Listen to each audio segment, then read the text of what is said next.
Have you ever dreamed of traveling to Brazil?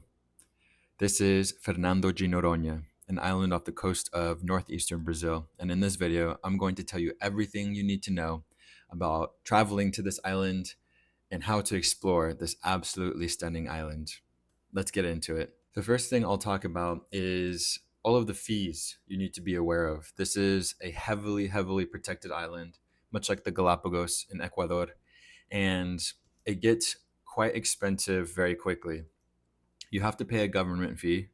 You have to pay what's known as a TPA fee, which is a cost to stay on the island, and it gets more expensive the more days that you spend there. To give you an idea, I was there for 4 days and I spent about 300 reais, or about $60, just to stay on the island. You also need to pay a fee to be able to access the protected beaches. So add that to the flights and your accommodation, and before you even step foot on the island, you're spending a lot of money. Something to be aware of, but it's heavily worth it, and you will see why when you get there. I ended up staying at a hostel called Noronha 350. It was exactly what I needed. It was clean. It was in the middle of the island, so accessible to wherever I wanted to go. Everyone was very friendly, and they were able to connect me with transport and other people who were also exploring the island. Right now, you will be seeing some footage of a hike that I did. There are popular trails all over the island.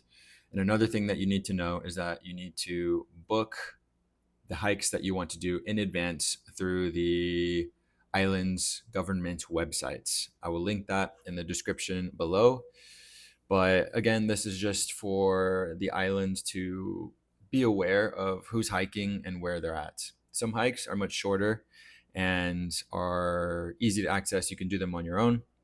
And then you have a much larger hike like this one that I did, which is called Capim Masu. It is about 11 to 12 kilometers practically across the entire island. And some of these hikes, including this one, you need to go with an accredited guide.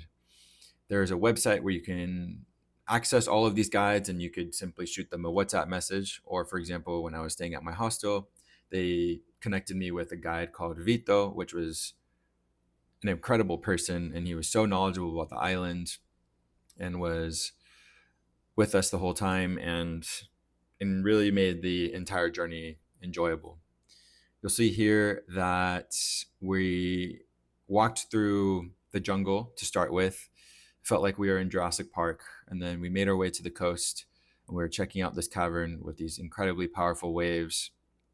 We got lucky with the weather, as it is currently rain season slash winter in Brazil. It is June, but as you can see, we had blue skies. And so we made sure to protect ourselves with sunblock. We had enough water and snacks. And then eventually we made it to the end of this trek on this completely deserted beach. I highly recommend this hike, as it is an incredible way to explore the island.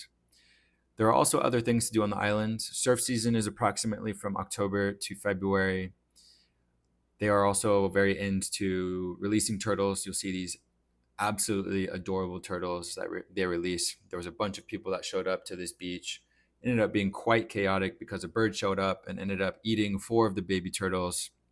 And then you'll see here in this next clip that one of the baby turtles got stuck in the sand. Poor little guy.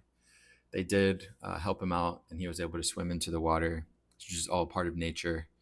But it was a unique thing to see. I'd never done that before, and it was quite cool to see how the turtles just know where to go. You can also do some diving on Noronha. I did 2 tank dives in the island. There is no coral, unfortunately, so it's a lot of just rock diving, but I did see a lemon shark, a couple eels, and a bunch of other little fish.